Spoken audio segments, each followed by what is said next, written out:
শ্রীরূপ মঞ্জরি পদ সেই মোর সম্পদ শ্রীরূপ মঞ্জরি পদ সেই মোর সম্পদ সেই মোর ভজন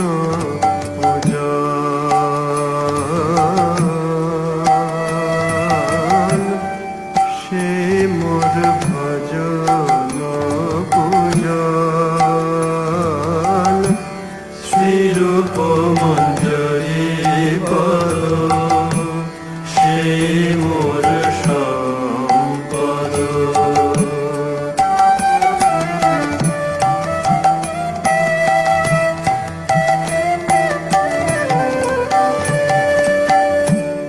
সেই মোর প্রাণধন সেই মোর আভরণ সেই মোর প্রাণধন সেই মোর আভরণ সেই মোর জীবনে জীবন সেই মোর জীবনে জীবন শ্রীরূপ মঞ্জরি পদ সেই মোর সম্পদ শ্রীরূপ মঞ্জরি পদ সেই মোর সম্পদ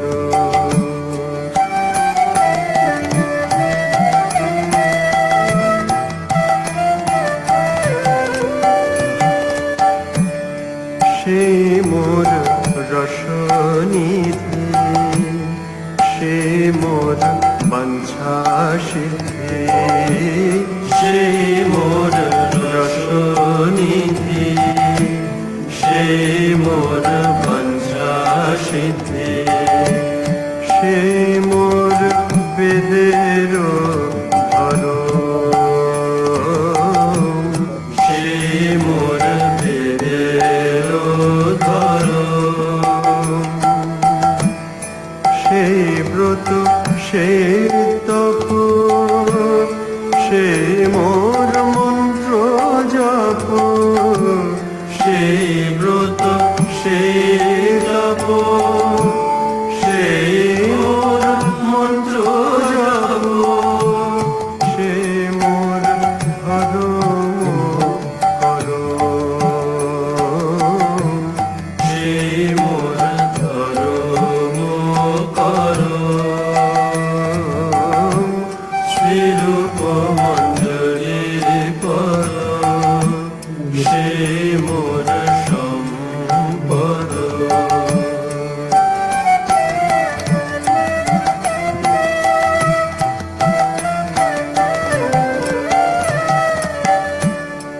অনুকূল হবে বিধি সেই পদে হইবে সিদ্ধি অনুকূল হবে বিধি সেই পদে হইবে সিদ্ধি নিরখিব এ দুই নয়নে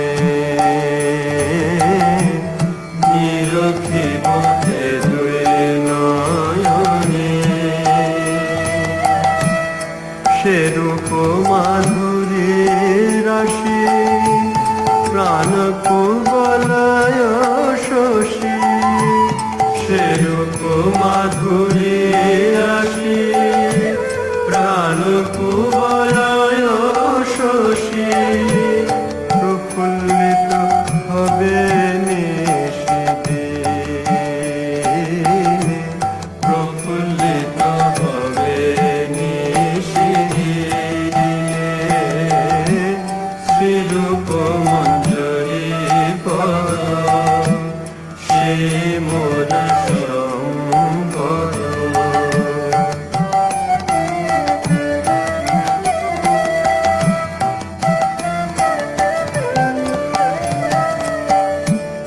তুয়া দর্শন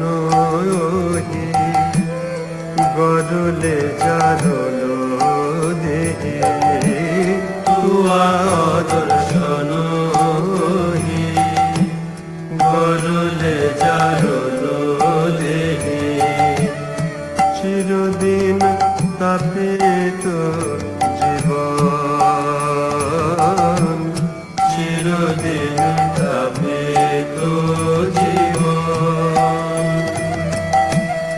হা হা প্রভু করো দয়া, দেহ মোরে পদ ছায়া। আহা প্রভু করো দয়া, দেহ মোরে পদ ছায়া। নরোত্তম লইল শরণ, নরোত্তম লইল শরণ। শ্রীরূপ মঞ্জরি পদ, সেই মোর সম্পদ। শ্রীরূপ মঞ্জরি পদ, সেই মোর সম্পদ। সেই মোর ভজন পূজন, সেই মোর ভজন পূজন। শ্রীরূপ মঞ্জরি পদ, সেই মোর সম্পদ।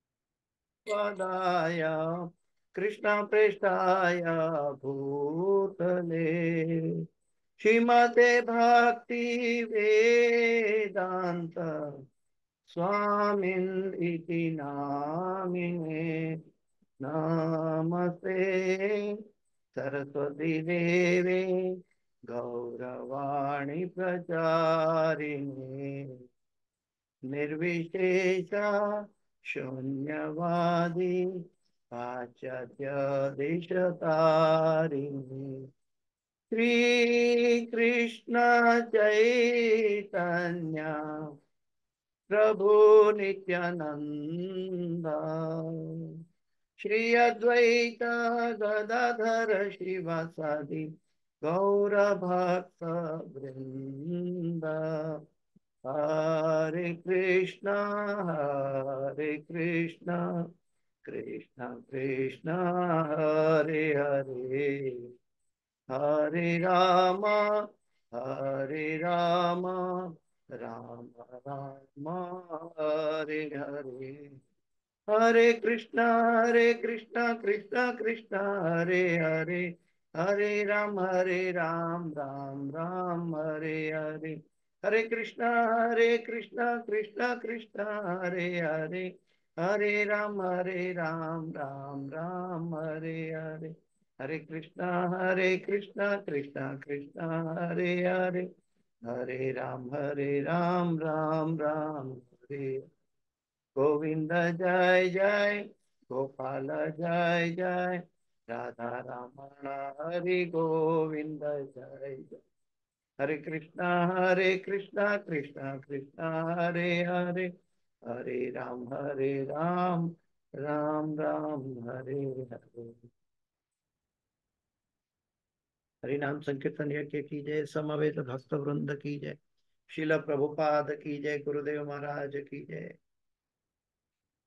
तो आज बलराम जयंती कल आ रही है, तो बलराम जयंती के ऊपर एक पहले चर्चा करेंगे और साथ साथ आज रूप गोस्वामी का तिथि है, तो उनके ऊपर भी थोड़ा दो शब्द बताएंगे।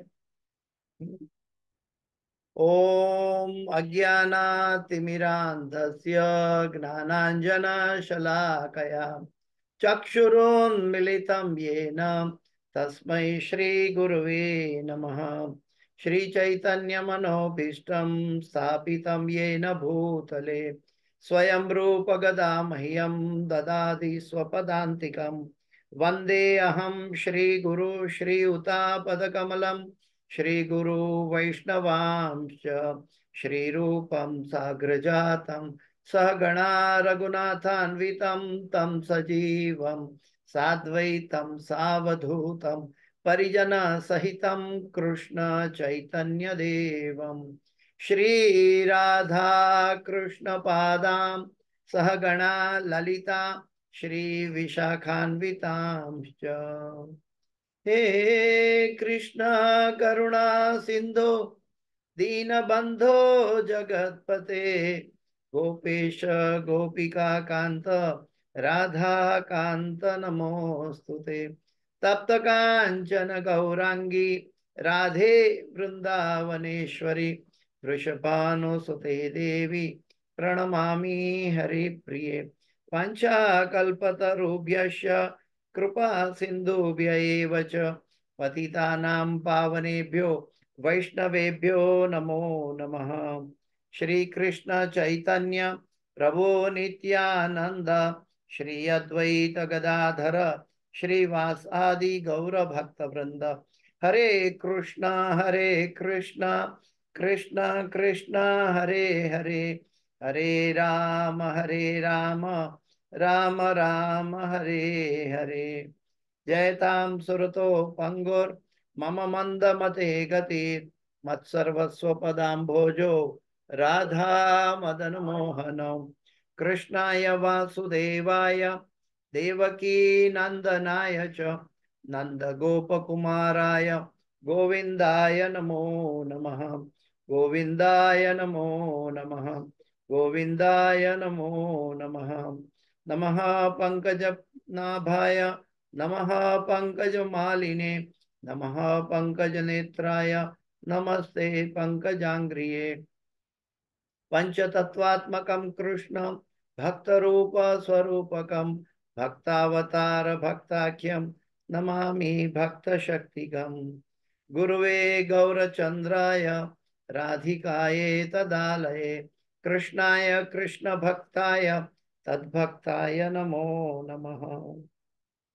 ओम नमो भगवते वासुदेवाय ओम नमो भगवते वासुदेवाय ओम नमो भगवते वासुदेवाय। नारायणं नमस्कृत्यं नरं चैव नरोत्तमं देवीं सरस्वतीं व्यासं ततो जयमुदीरयेत्। नष्टप्रायेषु अभद्रेषु नित्यं भागवत सेवया भगवते उत्तम श्लोके भक्तिर्भवती नैष्ठकी। हरे कृष्णा। तो सभी भक्तों को स्वागत है आज की भागवत की कक्षा में। और आज भगवान की अनुकंपा से आज सुवर्ण अवसर मिला है। एक आज रूप गोस्वामी पाद का भी आज तिरोभाव दिन है। और रूप गोस्वामी जो पश्चिम बंगाल में राजा के प्रधानमंत्री और खजांची हुआ करते थे, डाबिर खास और अ, हाँ साकर मलिक, डाबिर खास और साकर मलिक के नाम से उनको जाना जाता था। हालांकि वो ब्राह्मण फैमिली में प्रकट हुए थे, लेकिन क्योंकि वो मुस्लिम राजा के वहां प्रधानमंत्री थे इसलिए उनको ये नाम से जाने जाते थे। तो रूप गोस्वामी जो है हमारी वैष्णव परंपरा में वो भक्ति का रसाचार्य है। भक्ति के लिए वो रसाचार्य है। श्री चैतन्य महाप्रभु जो कि भगवान का साक्षात अवतार है। फॉर एग्जाम्पल, अगर भक्ति की पराकाष्ठा, अगर भक्ति की अगर कोई पराकाष्ठा है और उसको अगर स्वरूप दिया जाए तो वो है श्रीमती राधा रानी। भक्ति की पराकाष्ठा का स्वरूप, हाँ, वो है श्रीमती राधा रानी, यानी कि वो भक्त शिरोमणि है। तो भक्ति की पराकाष्ठा का स्वरूप श्रीमती राधा रानी है। और ये स्वरूप को स्वयं भगवान अनुभव करना चाहते हैं तो वो है भगवान श्री कृष्ण चैतन्य महाप्रभु। श्री कृष्ण चैतन्य, राधा कृष्ण नहीं अन्य। राधा रानी की भक्ति की परिपक्वता की पराकाष्ठा की अनुभूति के लिए जो अवतरित हुए हैं वो है श्री चैतन्य महाप्रभु।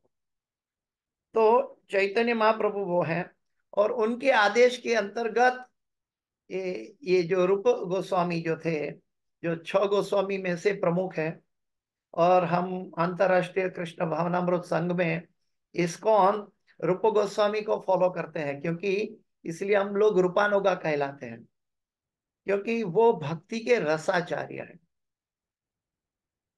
तो उनकी एक दो बातें देखेंगे। रूप गोस्वामी की एक तो बात बहुत महत्वपूर्ण है, जो हमारे जीवन, वैसे तो उनका सारा जीवन, सारा उद्देश्य, सारा उपदेश हमारे लिए महत्वपूर्ण है, लेकिन समय की पाबंदी से हम एक दो विषय में चर्चा करेंगे। रूप गोस्वामी बताते हैं, एक कटाक्ष भरा सेंटेंस है, फिर भी बहुत प्रेम भरा सेंटेंस है। रूप गोस्वामी बताते हैं कि जिनको भौतिक जगत में बहुत आसक्ति है, जिनको अपने धन पर गर्व है, जिनको अपने परिवार में आसक्ति है, जिनको संसार में रह के आनंद भोगना है, वो व्यक्ति भूलकर भी वृंदावन न आए। वो बताते हैं वो भूलकर भी वृंदावन न आए। क्यों? वो आप देखेंगे। अगर वृंदावन आ भी गए तो यमुना तट पर ना आए। अगर यमुना तट पर आए तो केशी घाट पर ना आए, और अगर केसी घाट पर आते हैं तो अपनी आंख और कान बंद कर दें। वो बताते हैं कि वहां एक बड़ा चोर खड़ा है जो वेणुनादन करता है, और अपनी वेणु से अपना सब कुछ चुरा लेता है, अपनी मन की सभी चीज, अपने हृदय की सभी चीज चुरा लेता है। हाँ, तो वो बता रहे हैं कि भगवान वो अनुभव कर रहा है वास्तव में। ऐसा स्टेटमेंट कौन दे सकता है? रूप गोस्वामी स्वयं अनुभव कर रहे हैं कि केशी घाट में आज भी भगवान वेणुनाद कर रहे हैं। प्रेमांजन चुरित भक्ति विलोचने न संत सदैव हृदयेषु विलोकयन्ति यम श्याम सुंदरम अचिंत्य गुण स्वरूपम गोविंदमादि पुरुषम तमहम भजामि। तो ऐसे शुद्ध भक्त भगवान उसके हृदय में रहते हैं, और वो भगवान की लीला का हमेशा शाश्वत आस्वादन कर पाते हैं। कहते हैं कि भगवान ब्रजधाम से एक कदम भी कभी भी बाहर नहीं रखे हैं, वृंदावन से, लेकिन उनको देखने की जो दृष्टि है, प्रेमांजन चुरित भक्ति विलोचने। हाँ, तो वो जो जिसकी आंखों में प्रेम रूपी, भगवान की भक्ति का प्रेम रूपी अंजन है, वो देख सकते हैं। संत सदैव हृदयेषु विलोकयन्ति। संत लोग उसको हृदय में हमेशा ये लीला का दर्शन करते हैं, आनंद पाते हैं। तो गोविंदम आदि पुरुषम तमहम भजामि। तो हमारा जीवन का जो लक्ष्य है, वो लक्ष्य भगवान श्री राधा कृष्ण की प्रसन्नता है, उनकी सेवा है।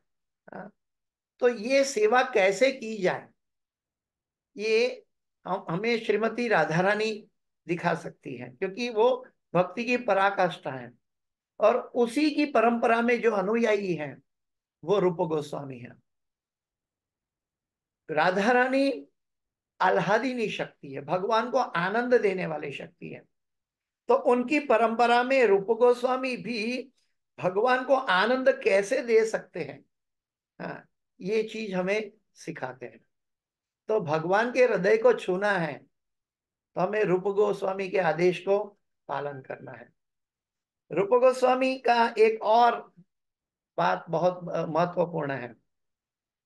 संत कैसे रहते हैं, उनकी मनोभावना क्या होती है, उनके हृदय में भगवान कैसे विराजते हैं, उनको भगवान की महत्ता कितनी है, ये हम उनके उपदेश से जान सकते हैं। उनका एक उपदेश बहुत महत्वपूर्ण है। रूप गोस्वामी कहते हैं, भगवान को कहते हैं, कंप्लेन करते हैं, हे प्रभु, आपने तो हमारे साथ अन्याय किया है। रूप गोस्वामी बताते हैं कि आपने हमारे साथ अन्याय किया है। क्यों? क्योंकि हम एक बार, एक समय में एक बार हरे कृष्ण महामंत्र बोलते हैं। अगर हम 10,000 मुख या 1,000 मुख भी देते प्रभु आप, तो हम एक ही समय में एक साथ 1,000 बार आपका नाम पुकार सकते थे, 10,000 बार आपका नाम पुकार सकते थे।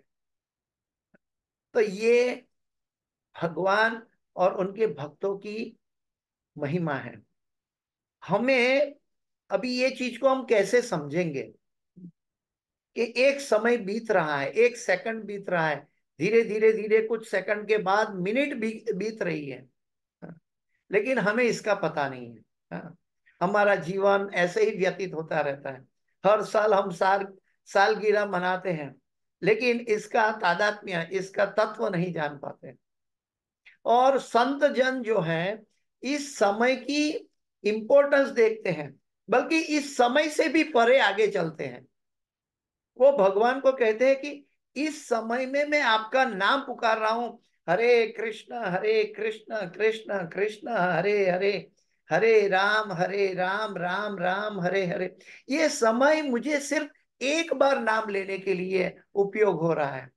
लेकिन अगर आप मुझे 1,000 मुख देते, तो मैं 1,000 बार आपका नाम, इसी समय को आपके नाम से खरीद लेता। तो उनको भगवान के नाम की कितनी लगन है, भगवान से कितना प्रेम करते हैं। और श्रीमती राधा रानी का उद्देश्य करते हैं कि हे श्रीमती राधा रानी, हमें भगवान की सेवा में जोड़ो। तो ये रूप गोस्वामी कहते हैं कि हमारा तो जन्म मृत्यु जरा व्याधि, कहीं जन्म बीत जाते हैं तो भी हम जागते नहीं है। मनुष्य दुर्लभ जन्म है, फिर भी हम जागते नहीं है। संत जन, भगवान की कृपा, संत जनों की कृपा से हम योग्य मार्ग पे धीरे धीरे आते हैं। गुरुजन जो है हमें दीक्षा देते हैं, और दीक्षा लेकर हम, हमारे पास जो गोलोक का धन है वो हमें प्रदत्त करते हैं। लेकिन हमारी दशा क्या है? दुर्दैव में दृशमिहा जनिनानुराग। ये किसका भाव है? श्रीमती राधा रानी का भाव है।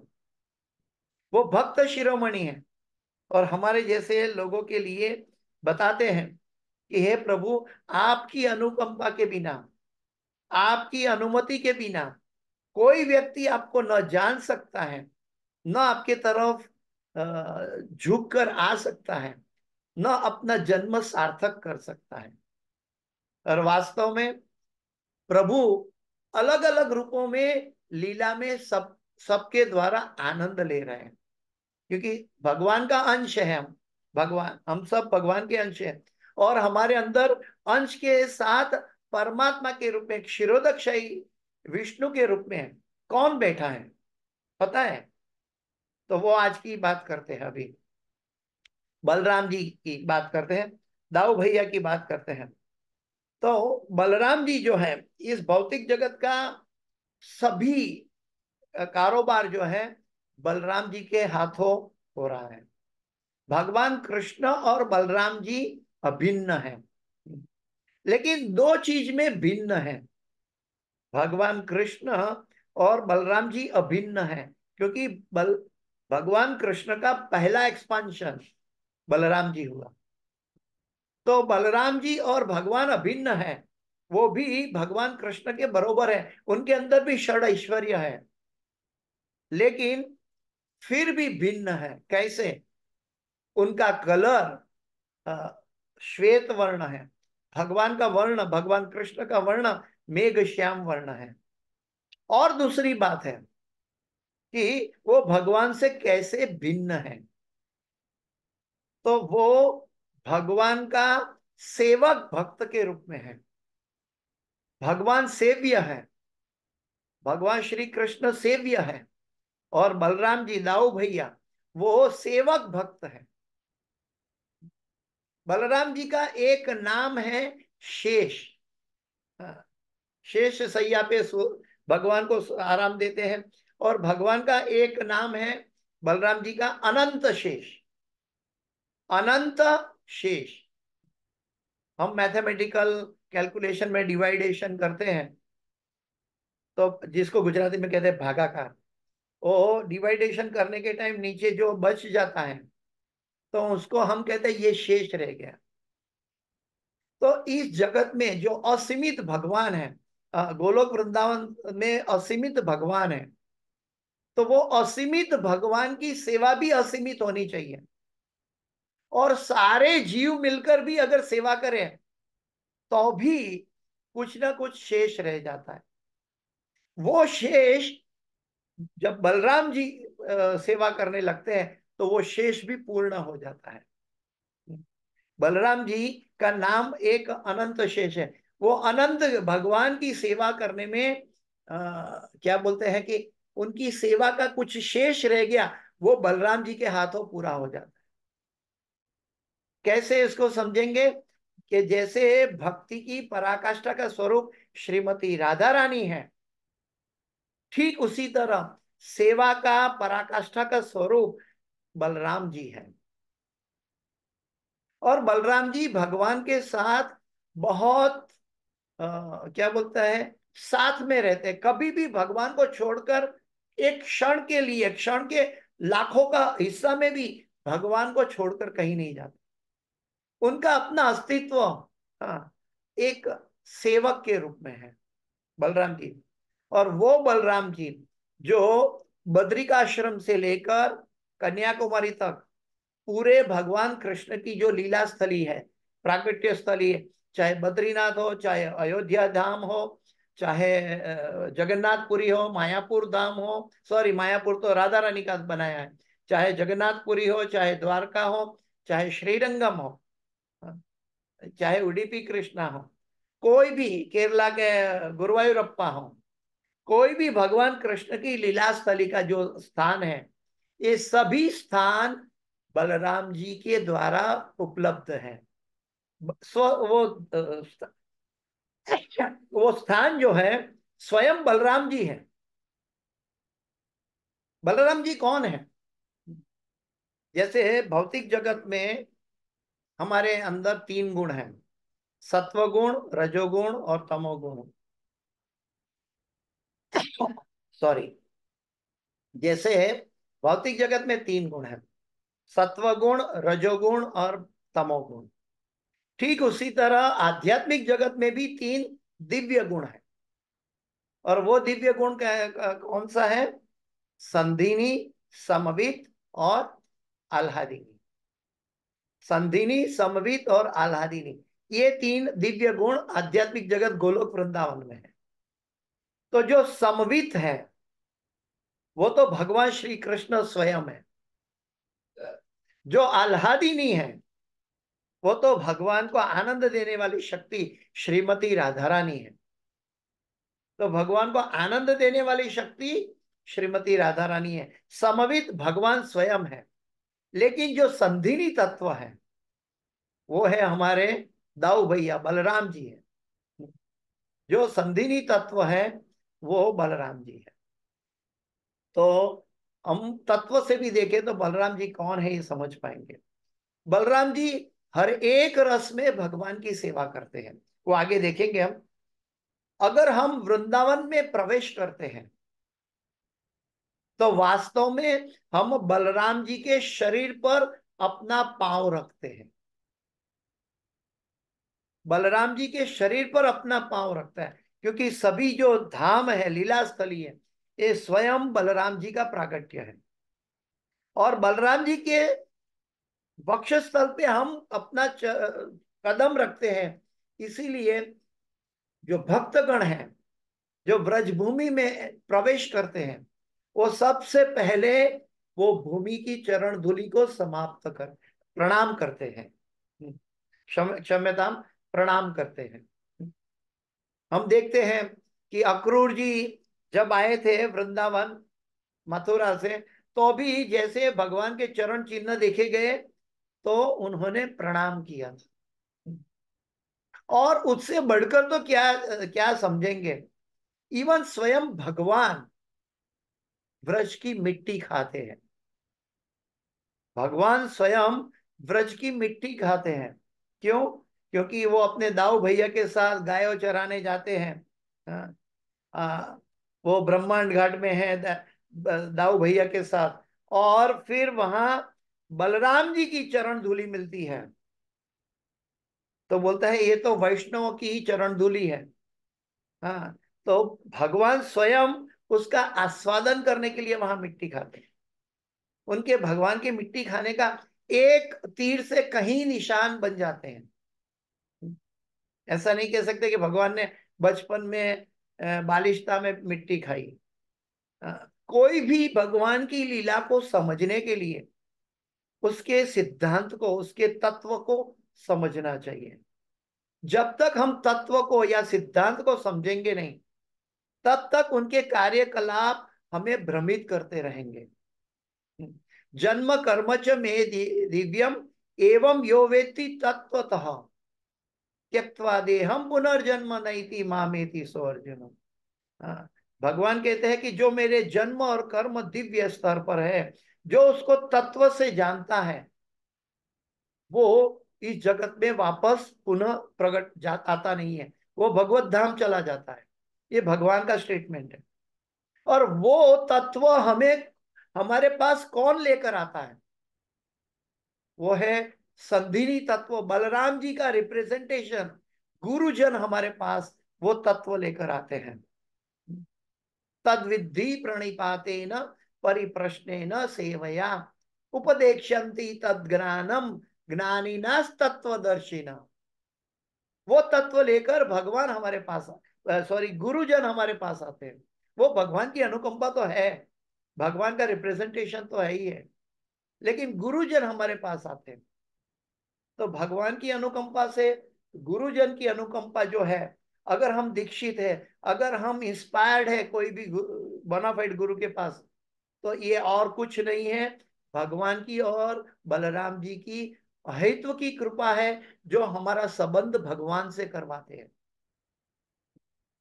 जो हमारा संबंध भगवान से करवाते हैं। तो बलराम जी जो है वो संधिनी तत्व है। और उसको समझने के लिए, हाँ, सबसे पहले प्रभुपाद जी समझाते हैं कि श्रीमद् भागवत या भक्तों के चरित्र को समझने के लिए, या तो भक्तों के चरित्र को एक कहानी मानकर ना सुना जाए, बल्कि उसके तत्व को समझा जाए, उसके सिद्धांत को समझेंगे। हाँ, कभी कभी हम भक्ति में देखते हैं, कई भक्तजन कहते हैं कि भक्ति में प्रभु जी एकाग्रता नहीं आती है, भक्ति में निष्ठा नहीं आ रही है। हाँ, भक्ति में हम बहुत विचलित रहते हैं, चैंटिंग करते हैं तो विचलित रहते हैं। ये भक्तजनों का एक सामान्य अनुभव है। लेकिन ये क्यों होता है? ये हम जानते हैं कि अनर्थों से निवृत्ति नहीं होती है, तब तक तब ये होता है। लेकिन वास्तव में ये क्यों होता है? क्योंकि हम भगवान से विमुख होते हैं। हम भगवान से विमुख होते हैं, इसलिए भक्ति तत्व को नहीं जान पाते। उसको तत्व से जानेंगे तो कभी छोड़ेंगे नहीं। अगर आपके पास, आपके पर्स में 10 लाख रुपया पड़ा है, और आप मेले में चले गए हो या कहीं भी क्राउड एरिया में चले गए, तो आपका ध्यान वो पैसों, अपने पर्स पर हमेशा रहेगा, क्योंकि आपको पता है, उस पैसों की वैल्यू का पता है। जब हमें तत्व जानेंगे, सिद्धांत जानेंगे, तो भगवान और भगवान के भक्तों की वैल्यू का, तत्व का पता चलेगा। और ये तत्व, ये वैल्यू इतनी गाढ़ है, इतनी अनंत है कि इसका कोई सीमा नहीं है। आप श्रीमद् भागवत हम सब पढ़ते हैं, तो श्रीमद् भागवत में हम ज्यादातर देखते हैं कि भक्तों की महिमा की बात हुई है। तो वास्तविकता देखें तो भगवान की महिमा को समझने के लिए, अगर हम भगवान की महिमा को, भगवान की अनुकंपा को अगर हम समझना चाहते हैं, हाँ, तो भक्तों की महिमा से समझ सकते हैं। भक्तों के निष्ठा से समझ सकते हैं, भक्तों के कार्यकलाप से समझ सकते हैं, और उसका साक्षात स्वरूप है बलराम जी। हाँ, जैसे भगवान राम अवतरित हुए तो वो ही बलराम जी लक्ष्मण जी के रूप में अवतरित हुए, अपने छोटे भाई के रूप में। तो जैसे भगवान राम को वनवास हुआ तो बलराम जी, लक्ष्मण जी किसी को पूछने नहीं गए कि मैं क्या आपके साथ चलूं क्या। नहीं, उन्होंने तो सीधी तैयारी कर ली कि मैं तो प्रभु भैया मैं आपके साथ ही चलता हूँ। मैं अपनी भाभी जी और सीता माता और आपकी सेवा करूंगा। और वो स्वयं उनके पांव, हाँ, बलराम जी यानी लक्ष्मण जी के पांव लहूलुहान होते थे वनों में भ्रमण करने के समय, लेकिन वो आगे चलकर सभी कांटे निकाल देते थे ताकि मेरे प्रभु भगवान श्री राम को चलने में कोई दिक्कत ना हो, कोई कांटा ना चुभे। तो ऐसी सेवा, उसको कहते हैं अधिकारी भक्त। उनको अनुमति की इच्छा नहीं है, वो अनुमति नहीं है। भगवान को कोई भी कार्य करना है, भगवान को कोई भी लीला करनी है, उससे पहले सभी चीज वो वहां मौजूद कर देते हैं। भगवान को वन में विचरण करना है तो मैं लक्ष्मण जी के रूप में आगे चलकर सभी कांटे को दूर कर दूंगा। भले मुझे अपने पैरों में कांटा लगे, लेकिन मैं प्रभु को कांटा ना लगे इसलिए पहले से हटा दूंगा। तो ये ऐसी सेवा है कि जो कोई नहीं किया वो लक्ष्मण जी ने किया। दूसरा एग्जाम्पल मिलता है भगवान श्री कृष्ण का। भगवान श्री कृष्ण कंस की जेल में प्रकट हुए वसुदेव और देवकी के द्वारा। लेकिन जब वसुदेव जी उनको गोकुल ले जा रहे थे और यमुना नदी क्रॉस कर रहे थे तो अपने सर पे भगवान को रखा था, क्योंकि नदी यमुना में बाढ़ आया था, बारिश चल रहा था। तो बारिश चल रहा था तो वहां भगवान को बारिश न लगे इसलिए तुरंत बलराम जी अपने शेष रूप में छत्र देकर वो वसुदेव जी के पीछे पीछे चलने लगे। और भगवान कृष्ण जो उनकी सर पे विराजमान थे उनको छत्र दे रहे थे। ऐसी सेवा कौन कर सकता है भला, जहां कोई भी सेवक नहीं पहुंच सकता। ऐसी बाकी सभी सेवा पूर्ण हो जाती है बलराम जी के द्वारा। तो बलराम जी एक सेवक भक्त है। हम हमारे जैसे सेवक भक्त नहीं है।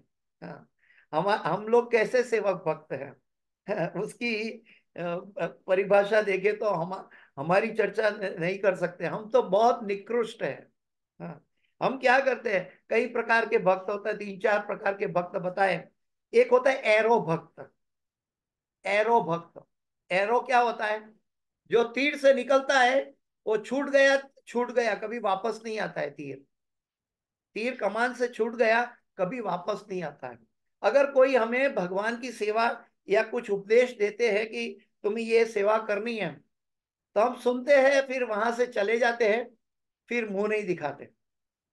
हाँ, तो ये हम एरो भक्त हैं। और कैसे भक्त है, आंट भक्त है। आंट भक्त, आंट यानी कि चींटी। चींटी क्या करती है, एक के पीछे एक चलती है। अगर हमें कभी सेवा मिलती है तो हम पास ऑन कर देते हैं, प्रभु जी ये थोड़ा आप कर लो। फिर वो प्रभु जी दूसरे को बोलता है, प्रभु जी ये थोड़ा आप कर लो, ये थोड़ा आप कर लो। हाँ, ऐसे हमारी सेवा हम पास ऑन करते हैं। हम स्वयं सेवा हमें मिली है लेकिन हम पास ऑन कर देते हैं। हाँ, तो ये आंट भक्त है। हम और कैसे भक्त है, भ्रमर भक्त है। हम कैसे भक्त है, भ्रमर भक्त। भ्रमर कैसा क्या करता है, सभी जगह करके पहुंचता है और सभी जगह घूमता रहता है। हाँ, तो हम भी जब हमें सेवा किसी के द्वारा, सीनियर डिवोटी के द्वारा या गुरुजनों के द्वारा हमें आदेश प्राप्त हुआ, शास्त्रों के जरिए आदेश प्राप्त हुआ, तो हम बोलते हैं हाँ हाँ ठीक है करेंगे। फिर कहीं और जाते हैं, कोई मिल गया रास्ते में तो 15 मिनट उसके साथ बात करते हैं। फिर आगे चलते हैं, कोई और मिल गया और उसके साथ बात करते हैं, फिर और कोई मिल गया और किसी किसी के साथ बात करते हैं। ऐसे बात करते करते करते वापस आ जाते हैं और फिर प्रभु जी पूछते हैं, प्रभु जी वो काम हो गया? फिर बोलते अरे यार, मैं भूल ही गया, मैं भूल ही गया। ये हमारी दुर्दशा है, भ्रमर भक्त। फिर हम कैसे हैं? ज्योतिष भक्त। कोई हमें सेवा मिल गई तो हम पहले से प्रेडिक्ट कर देते हैं, प्रभु अभी तो जाएंगे तो दुकान बंद होगी, प्रभु अभी तो मेरी गाड़ी में पेट्रोल नहीं है, प्रभु थोड़ी मेरी तबीयत ठीक नहीं है। पहले ही अपना ज्योतिष से अपना फ्यूचर प्रिडिक्ट कर देते हैं ताकि हम सेवा से अलिप्त रहे। ये हमारी सेवा में दुर्दशा है। हम जाने कि हम कैसे भक्त बनना चाहिए। वो बलराम जी हमें सिखाते हैं कि जहां कोई भी भगवान की सेवा के लिए नहीं पहुंच पाता, गुरुजनों की सेवा के लिए नहीं पहुंच पाता, वहां रात दिन एक करके अपना अस्तित्व को भूल करके सेवा में नियुक्त होना, ये बलराम जी का साक्षात स्वरूप है। फिर प्रभुपाद जी कहते हैं कि ऐसी सेवा हमें कैसे प्राप्त होती है। तो ये जब हम श्रवण और कीर्तन करते हैं श्रीमद् भागवत का, भगवत गीता का, या जो अ, भागवत में वर्णित सभी भक्तों की कथा का जब हम श्रवण करते हैं, तब वो धीरे धीरे हमारे हृदय का मैल साफ करता है। और मैल साफ करने के बाद हम उसके बारे में सोचने लगते हैं, और सोचने के बाद बोलने लगते हैं, यानी कि महिमा करने लगते हैं। पहले क्या होता है? श्रवण। तो श्रवण कहाँ से करना है? गुरुजनों के द्वारा। गुरु के पास जाकर तद विद्धि प्रणिपातेन परिप्रश्नेन सेवया उपदेक्षन्ति तद्ज्ञानम ज्ञानिनास तत्वदर्शी। जब तक श्रवण नहीं करेंगे तब तक हम श्रद्धा में, या तो सिद्धांत में स्थिर नहीं हो पाएंगे। और जब तक ये स्थिर नहीं हो पाएंगे तब तक हमारी भक्ति में विचलित रहेगी, हमारा मन भ्रमित रहेगा। हम चैंटिंग करते हैं तो भ्रमित रहेंगे, हमें पता नहीं है। एक तरफ रूप गोस्वामी कहते हैं कि प्रभु आपने अन्याय किया, हमें 1000 मुख नहीं दिया, और दूसरी ओर हम चैंटिंग तो एक मैकेनिकल मशीन की तरह कर लेंगे कि जल्दी करना है। ना हमें समय की कीमत है, ना हमें भगवान की कीमत है, ना भगवान और भगवान के नाम अभिन्न है, उसकी अनुभूति है। तो हमारी ये दुर्दशा है। इसलिए जब हम श्रवण करेंगे, कीर्तन करेंगे, तो भक्तों के साथ जब हमारी जपमाला होगी तुलसी जी के पास, या तो भगवान के सामने, या गुरुजनों के पास, या तो भक्तों के संग में जब हम माला करेंगे, तो हमारी माला एक मक्खन की तरह पूरी हो जाएगी।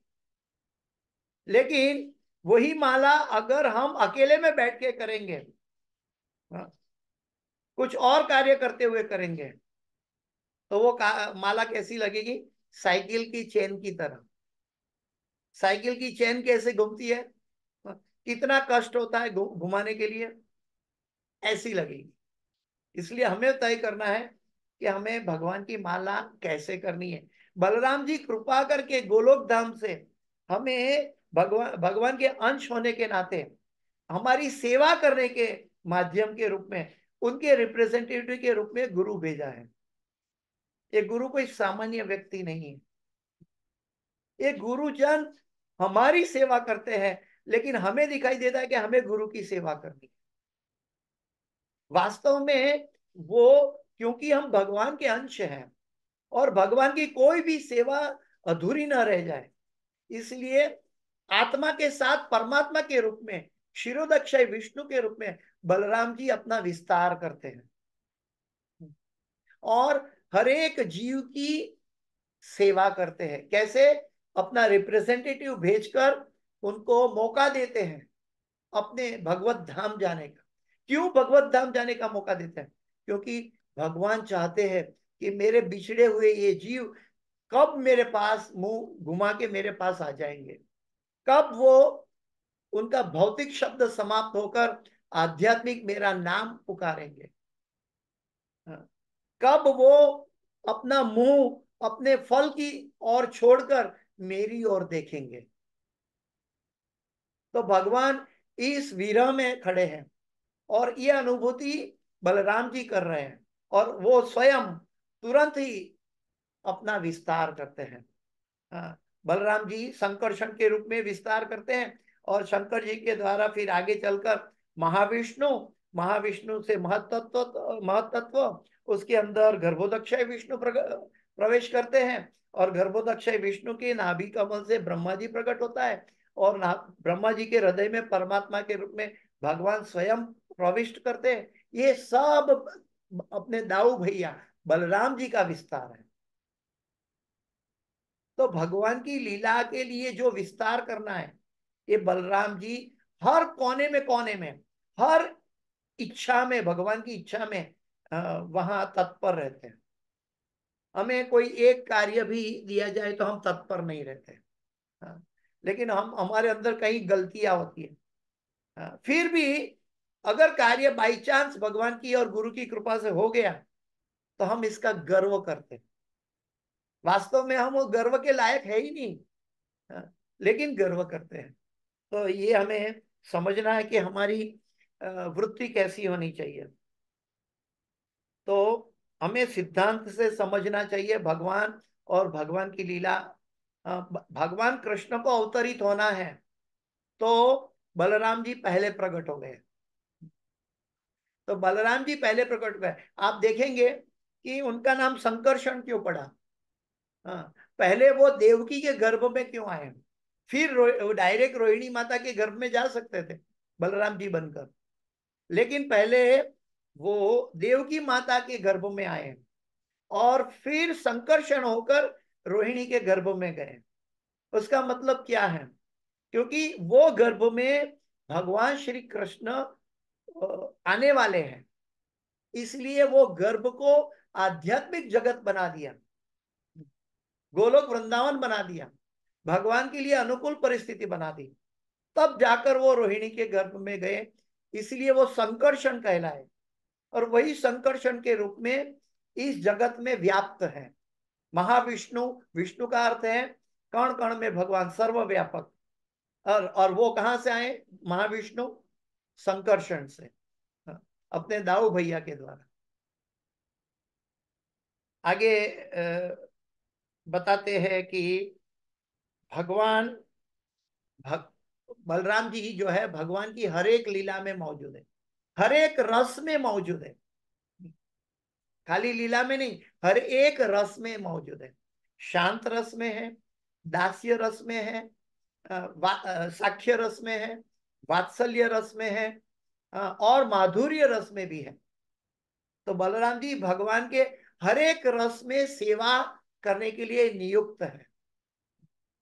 तो वो बलराम जी के वो रस का भाव देखेंगे कि कैसे भगवान बलराम जी शांत रस में स्थापित है। तो भगवान कृष्ण का वस्त्र, भगवान कृष्ण के अलंकार, भगवान कृष्ण की बांसुरी, भगवान कृष्ण का मोरपिंच, भगवान कृष्ण की चरण पादुका, भगवान कृष्ण का धाम, भगवान कृष्ण का लकुटी, भगवान कृष्ण का हार, भगवान कृष्ण का हार का पुष्प, ये सब बलराम जी का विस्तार है। ये सब बलराम जी का विस्तार है।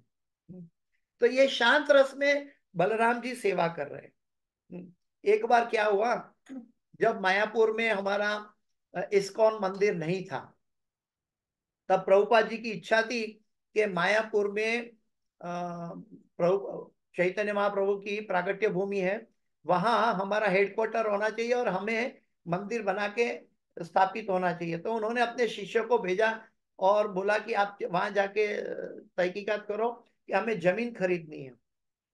तो कई समय तक उनके शिष्य वहां ढूंढते रहे, लेकिन उनको कोई जमीन मिली नहीं। बोलते कोई जमीन बिकाऊ नहीं है, यहाँ कोई देने के लिए, बेचने के लिए तैयार नहीं है। तो वो वापस प्रभुपाद जी के पास आए, उनके शिष्यगण बोले प्रभुपाद जी यहाँ कोई जमीन मिल नहीं रही है, क्या करें? तो प्रभुपाद जी ने कहा आप बलराम जी को प्रार्थना कीजिए, आप बलराम जी को प्रार्थना कीजिए, बलराम जी को कहिए कि हमें भगवान की लीला स्थली के लिए जमीन चाहिए, हमें एक अलग क्या बोलते हैं कि भगवान की लीला को पूरा पूर्णतया वर्णित करने के लिए, जीवों के उद्धार के लिए हमें ये जमीन चाहिए। तो उन्होंने अपने शिष्य गणों को आदेश दिया कि आप बलराम जी की प्रार्थना करो, बलराम जी की उपासना करो। और जब सभी भक्तों ने बलराम जी को सच्चे हृदय से प्रार्थना किया, 2 हफ्ते में जमीन मिल गई। और आज हम देखते हैं कि मायापुर, श्रीधाम मायापुर, वो इस्कॉन का हृदय है। हाँ, जो चैतन्य महाप्रभु की प्रागट्य स्थली है, वो हेडक्वार्टर माना जाता है और वो इस्कॉन का हृदय है। लेकिन वो कैसे प्राप्त हुआ?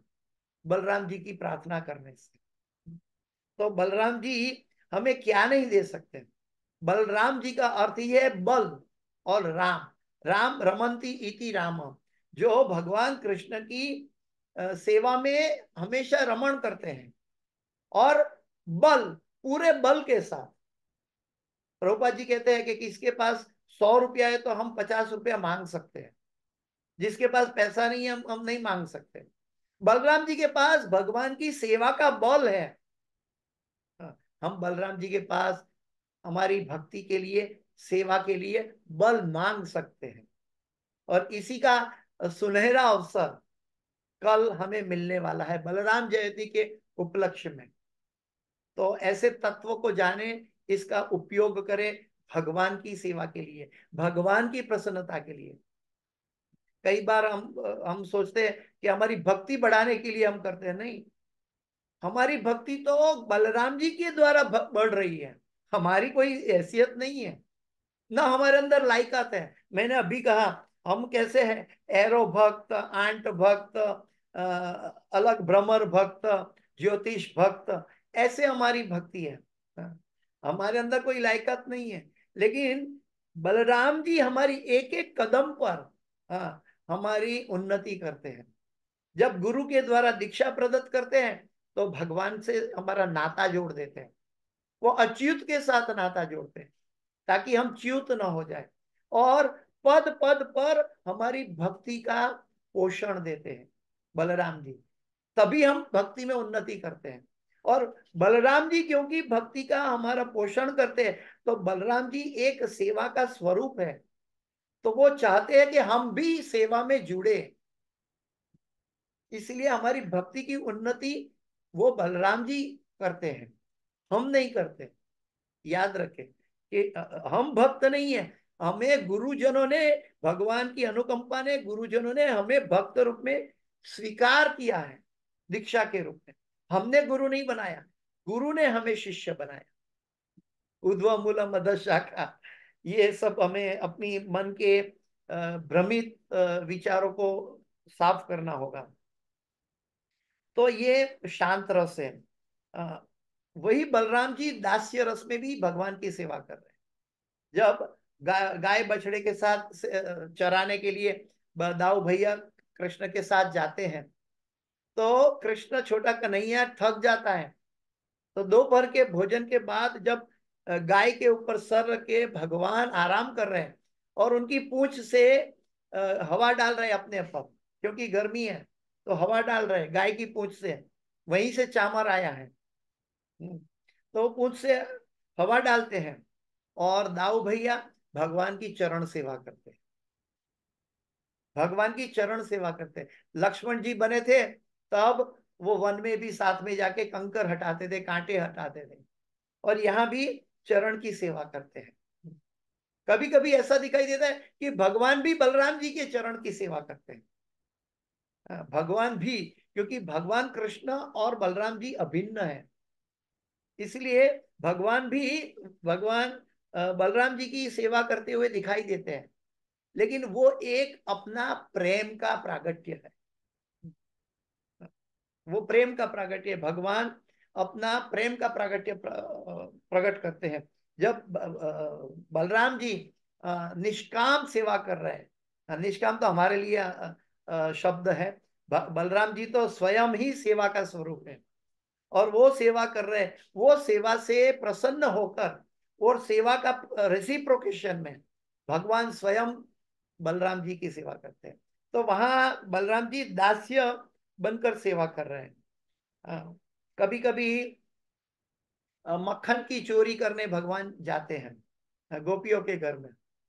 तो वहां जाकर देखते हैं कि ये शिका तो ऊपर लटक रहा है, मक्खन तो ऊपर है। तो बलराम जी स्वयं उल्टे खड़े हो जाते हैं, बोलते हैं आप मेरे कंधे पे चढ़ जाओ और वो मटकी नीचे उतार लो। तो अपने कंधे पे भगवान को चढ़ा देते हैं। इवन चोरी करने में भी भगवान को मदद करते हैं, क्योंकि भगवान को चोरी करनी है, इसलिए बलराम जी भी अपना सर्वस्व दे देते हैं और अपने ऊपर चढ़ा देते हैं भगवान को। तो ये दास्य भक्त है। वो कभी कभी बलराम जी अगर नहीं जाते, ऐसे जैसे कालिया मर्दन की सेवा हुई, तो कालिया मर्दन की सेवा हुई तो उस दिन बलराम जी नहीं गए थे साथ में गाय चराने के लिए। तो बलराम जी नहीं गए थे तो वो अपने ग्वाल बाल सखा को कहते थे, देखो कन्हैया को आज यमुना किनारे मत ले जाना। हाँ, यमुना किनारे से दूर रहना आप लोग। तो वो वात्सल्य रस में भी भगवान की सेवा कर रहे हैं, एक बड़े भैया की तरह वात्सल्य रस में भी भगवान की सेवा कर रहे हैं। वो साख्य रस में भी भगवान की सेवा करते हैं। मक्खन की चोरी के लिए जाते हैं, वो गोवर्धन जाता है, चोरी करते हैं, साथ में खेलते हैं, हार जाते हैं तो अपने कंधे पे बिठाते हैं। हाँ, उनके साथ झगड़ा करते हैं, भगवान को टीज करते हैं। हाँ, कि वो कन्हैया तू तो काला है, हम सब तो सफेद है, तू कहाँ से आया, तो तुम्हारी माता यशोदा नहीं है। हाँ, तो कन्हैया को टीज भी करते हैं बलराम जी। तो ऐसे साक्ष्य रस का भी भाव है। तो बलराम जी के अंदर दास्य रस का भाव है, शांत रस का भाव है, साक्ष्य रस का भाव है। वो हर रस में भगवान को साथ रहते हैं, फ्रेंडशिप में भी साथ में रहते हैं। वात्सल्य रस में भी जैसे मैंने कहा कि वो जब स्वयं नहीं जाने वाले हैं कोई कारण से, तो दूसरे ग्वाल बाल को उपदेश देते हैं कि आज कन्हैया को यमुना तट पर नहीं ले जाना। वो बात अलग है कि जब गेड़ी दड़ा खेला तो बॉल जाके यमुना में गिरा, और तब बॉल जाके गिरा तो भगवान ने यमुना में जंप किया। हाँ, और जंप करने का अर्थ कैसे समझेंगे, यमुना लीला को कैसे समझेंगे। भगवान का अवतार होता है। हम तो कर्मणा दैव नेत्रेण, हम तो कर्म के लेखे जोखे से आते हैं। हमें हमारा माता पिता का पता नहीं है कि वो पैसादार है, वो भक्त है, वो राजा है, हमें कुछ पता नहीं है। हमें तो वो माता की वुम में जबरदस्ती प्रकृति के द्वारा नियुक्त किया जाता है। लेकिन भगवान जब आते हैं इस धराधाम में तो अवतरण करते हैं, अवतरित होकर आते हैं। तो कैसे अवतार भगवान का कैसे होता है, अपनी स्व इच्छा से। और जैसे कि एक जंप करते सीधा आते हैं अपने गोलोक वृंदावन से, तो ठीक वैसे ही भगवान ने जब गेड़ी दड़ा से बॉल यमुना में गिर गया, तो भगवान ने भी वृक्ष पर चढ़कर जंप किया। क्यों जंप किया? परित्राणाय साधूनां विनाशाय च दुष्कृतां धर्म संस्थापनार्थाय संभवामि युगे युगे। परित्राणाय साधुनां, ये यमुना मैया तो भगवान की महान भक्त है, और उनको कालिया नाग का कष्ट हो रहा है। उनका पानी जहरीला कर दिया, कोई उनका पानी का उपयोग नहीं करता। तो वो कालिया नाग को दंड देने के लिए, परित्रणाय साधुना विनाशाय च दुष्कृता, जो दुष्टों को संहार करते हैं, दुष्टों को दंड देने के लिए। तो वो ऐसे कालिया मर्दन लीला किया। और चाहते थे कि भाई आज दाऊ भैया नहीं आए हैं, आज हमारे साथ गोचरण के लिए दाऊ भैया हमारे साथ नहीं है, तो आज ही ये लीला करनी होगी, नहीं तो भगवान जो बलराम जी अगर मौजूद होते तो मुझे यहाँ यमुना में जंप नहीं करने देते। तो भगवान जो है बलराम जी जो है वात्सल्य रस में कन्हैया की इतनी केयर करते कि वो नहीं जाते तो भी सभी ग्वाल बाल को पहले से बता देते हैं। जब भगवान ने माटी खाई थी, वो हम पहले चर्चा कर चुके हैं कि भगवान ने जब माटी खाई थी और यशोदा मैया दंड दे रही थी, यशोदा मैया को मुंह में पूरा पूरा ब्रह्मांड दिखाया, लेकिन यशोदा मैया को जब भगवान पर गुस्सा हुआ कि लाला तूने मट्टी क्यों खाई, तब बलराम जी यशोदा मैया को शांत कर रहे थे कि मैया छोड़ दो, वो बालक है। तो कहने का मतलब क्या है कि वो भगवान अपने भक्तों के सेवा के रूप में है। जहाँ दाऊ भैया चलते हैं तो उनकी चरण धूली है, जहाँ भक्तगण विचरण करते हैं तो उनकी चरण धूली है। वो पृथ्वी है, तो पृथ्वी भी भगवान की भक्तिन है, भूमि देवी। हाँ। और यमुना मैया वो भी भगवान की भक्तिन है। तो उनका आस्वादन करने के लिए, जैसे कि हम कभी कभी किसी को मिलते हैं और बहुत प्रेम आता है, तो हम उसको क्या करते हैं, उसको एक किस कर लेते हैं अपने चीक पर। हाँ। तो भगवान भी भूमि देवी को एक किस किया तो मट्टी खाया। भगवान भी अपने भक्तों की चरण धूलि को स्पर्श किया तो मट्टी खाया। तो कभी तत्व को समझना है कि भगवान की एक लीला होती है, अलग अलग दृष्टिकोण से अलग अलग अर्थ घटन निकलते हैं, लेकिन भक्तगण उसके तत्व को जानते हैं। इसके बाद आता है माधुर्य लीला। माधुर्य लीला में भी बलराम जी बहुत बड़ी सेवा कर रहे हैं। माधुर्य लीला में बलराम जी कौन है, राधा रानी की छोटी बहन है, अनंग मंजरी के रूप में वो राधा रानी की छोटी बहन है, ताकि राधा कृष्ण की लीला की, विहार लीला की सेवा कर सके। तो राधा रानी की छोटी बहन बनकर वो बलराम जी सेवा में नियुक्त है। कहते हैं कि ये जो आध्यात्मिक जगत है उसका अवतरण यहाँ पे हुआ, ब्रजभूमि में हुआ, ब्रजभूमि श्री वृंदावन धाम में हुआ। तो सारा ब्रजमंडल जो है ये एक कमल के रूप में है। कमल क्या होता है, कमल दिन में खिलता है और रात को बंद हो जाता है।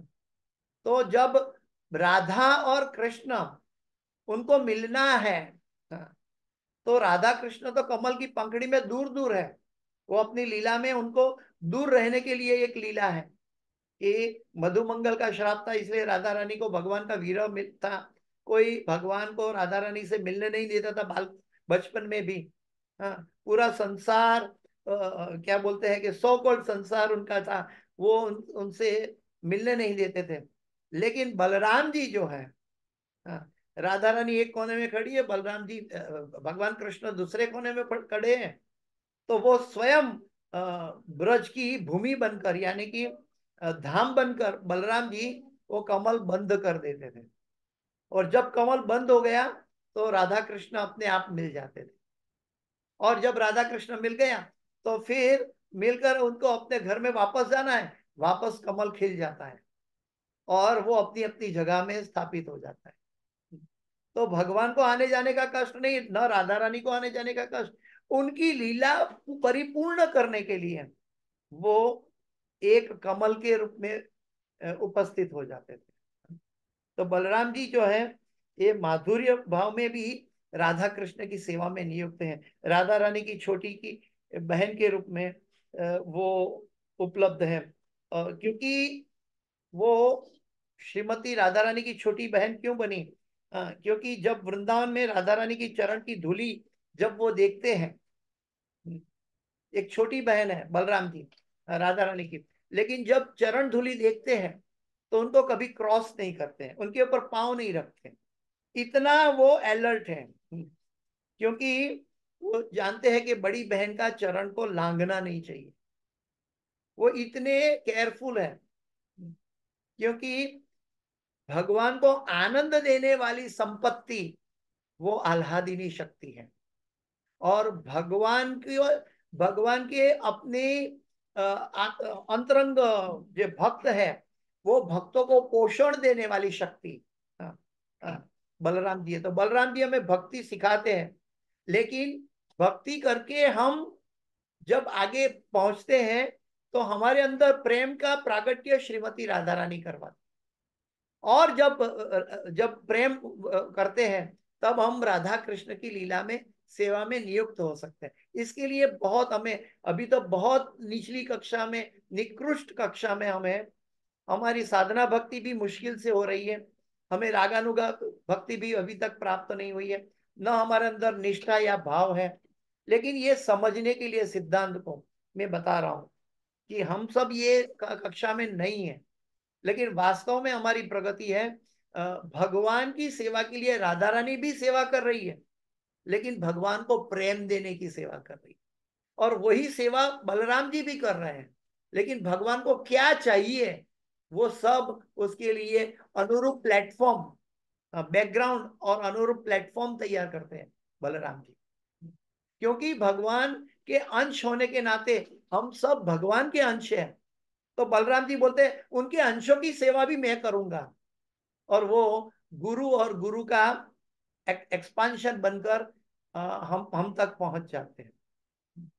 तो इसीलिए बहुत कुछ कहना है, लेकिन हम जैसे मैंने शुरू में बताया कि बलराम जी का एक नाम है अनंत शेष।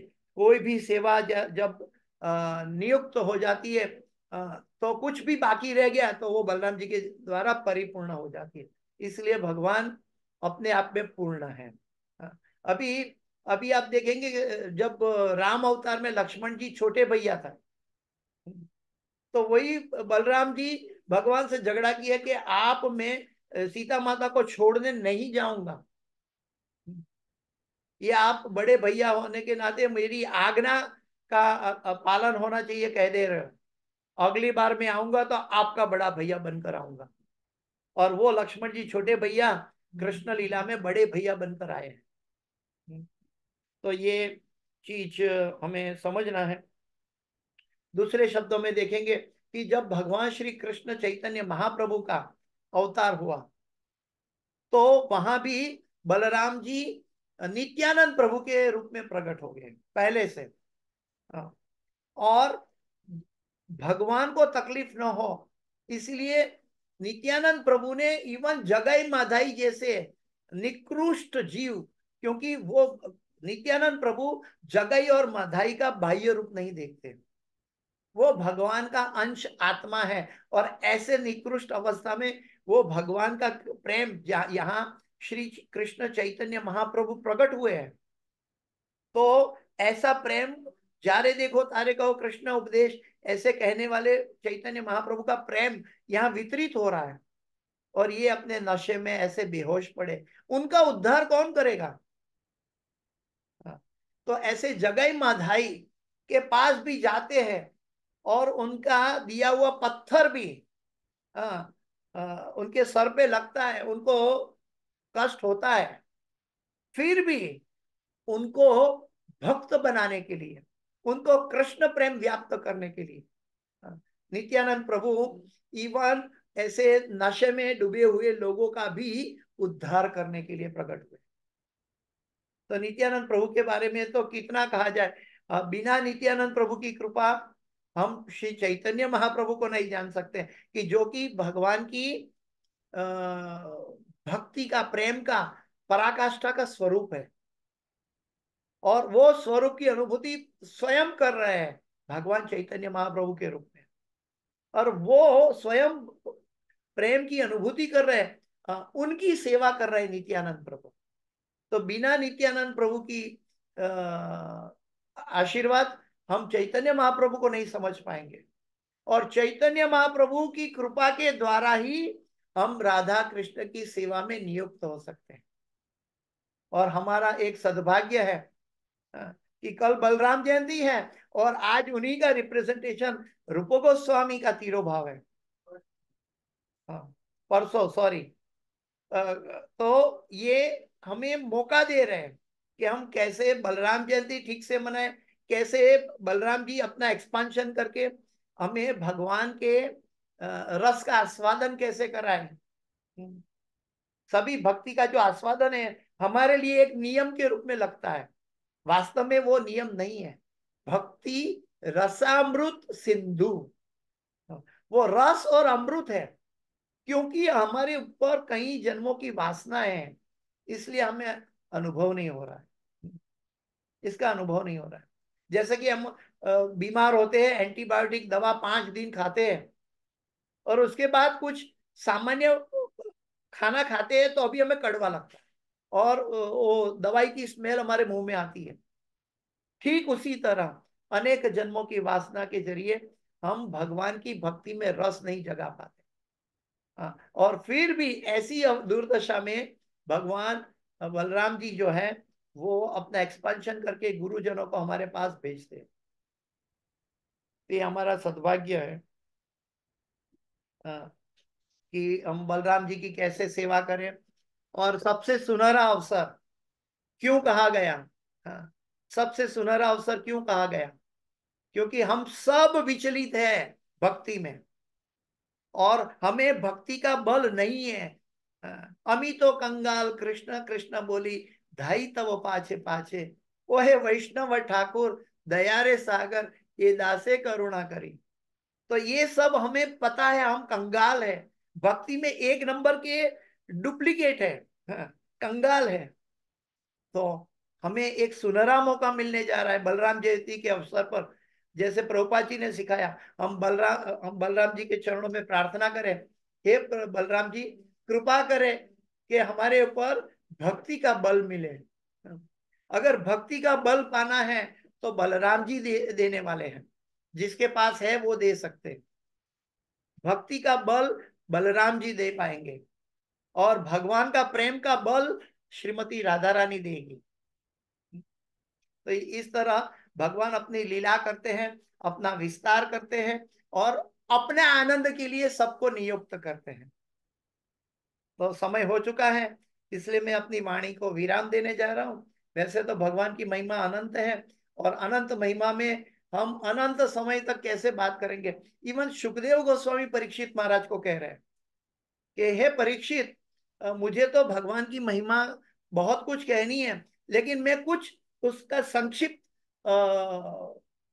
क्या बोलते हैं अनुमोदन करता हूं, संक्षिप्त बातें कहने जा रहा हूं, संक्षिप्त लीला की अनुभूति कराने जा रहा हूं, क्योंकि तुम्हारे पास सिर्फ 7 दिन है। इसलिए सुखदेव गोस्वामी ने श्रीमद् भागवत के 18,000 श्लोक 7 दिन में कह दिया, संक्षिप्त में। हाँ, ठीक वैसे ही हम सब भी एक तुच्छ जीव है, हमारे अंदर कोई लायकात नहीं है। गुरुजन की कृपा से हम कुछ समझ पा रहे हैं, बोल पा रहे हैं, सुन पा रहे हैं। तो हम संक्षिप्त में ये भगवान की अनंत, भगवान की महिमा का, अनंत सेवा की महिमा का, अनंत प्रेम की महिमा का हम 1 घंटे में क्या बता सके, क्या सुन सके, क्या अनुभव कर सके, क्या इम्प्लीमेंट कर सके। इसीलिए हम उनके चरणों में प्रार्थना करेंगे कि हे बलराम जी हमें भक्ति का बल दे, क्योंकि वहां अनंत गुना आनंद है। इस भौतिक जगत में एक क्षणिक आनंद है, ये निकृष्ट आनंद के पीछे हमें नहीं जाना है। तो इस क्लास की कोई भी सुकृति है, मेरे गुरु महाराज हिज होलीनेस जय पताका स्वामी आचार्यपाद गुरु महाराज की है। और इस क्लास के अंदर कोई भी गलती, क्षति या त्रुटि रह गई है, मेरी अपनी है, कृपया मुझे क्षमा करें।